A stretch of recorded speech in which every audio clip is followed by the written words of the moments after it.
இப்படிப்பட்ட ஒரு கேடுகட்ட அரசாங்கம் தேவையா? எங்கே பார்த்தாலும் போதைப் பொருள் இல்லாத இடமே கிடையாது. உண்மைதானுங்க? எங்க பார்த்தாலும் கஞ்சா விக்குது. கஞ்சா பல வடிவத்தில் வந்தாச்சு. மாத்திரை வடிவத்தில் வருதுன்னு சொல்றாங்க, சாக்லேட் வடிவத்தில் வந்துன்னு சொல்றாங்க, திரவ வடிவத்தில் வந்துன்னு சொல்றாங்க.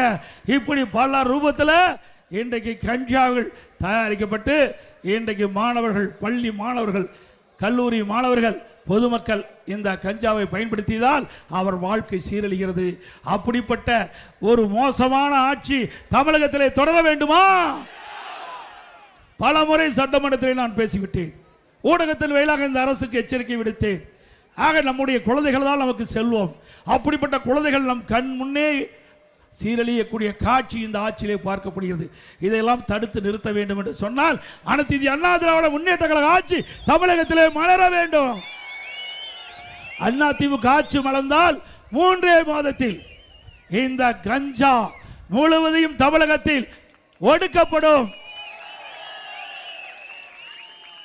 இன்றைக்கு போதைப் பொருள் முழுமையாக தமிழகத்திலே அகற்றப்படும். 3 மாதத்தில் கஞ்சா எங்கும் இல்லாத அளவிற்கு நடவடிக்கை எடுக்கின்ற அரசாக அண்ணா திமுக அரசு இருக்கும்.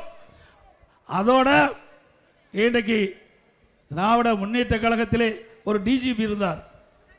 அந்த டிஜிபி ஒரு அறிக்கை வெளியிட்டார், கஞ்சாவை நான் ஒழிப்பேன் அப்படின்னு. நானும் நினைச்சேன், பரவாயில்ல, இந்த டிஜிபியாவது, சட்ட ஒழுங்கு டிஜிபியாவது நாம் கொடுக்கின்ற குரலுக்கு மரியாதை கொடுத்து இந்த கஞ்சாவை ஒழிப்பதற்கு நடவடிக்கை எடுக்கிறான்னு சொல்லி அவர் 2.0 அப்படின்னு ஒன்று அறிவிச்சார். பிறகு 3.0 அறிவிச்சார். பிறகு 4.0 அறிவிச்சார். கடைசியில் ஓ போட்டு ரிட்டையர் ஆயிட்டார். கஞ்சா ஒழிச்ச மாதிரி இல்லை. ஏன்னா கஞ்சா விற்கிறவங்கலாம் பெரும்பாலும் ஆளுங்கட்சிக்கு துணை நிற்கிறவங்களாம் கஞ்சாவை விற்கிறாங்க. அப்புறம் எங்க கஞ்சாவை கட்டுப்படுத்த முடியும்?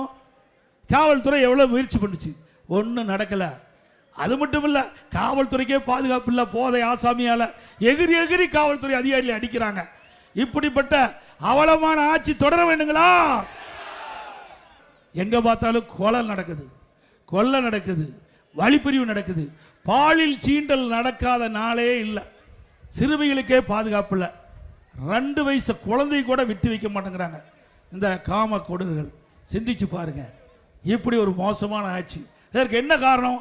ஆளுகின்ற தலைமையிலே பொறுப்பில் இருக்கின்றவர்கள் இன்றைக்கு சரியான முறையிலே சட்ட ஒழுங்கை பாதுகாக்க தவறிய காரணத்தினால் இப்படிப்பட்ட ஒரு மோசமான நிகழ்வுகள் தமிழகத்திலே நடந்து கொண்டிருக்கின்றன என்பதை நாம் எண்ணி பார்க்க வேண்டும். இதற்கெல்லாம் முற்றுப்புள்ளி வைக்கின்ற ஒரே தேர்தல் சட்டமன்ற பொது தேர்தல்.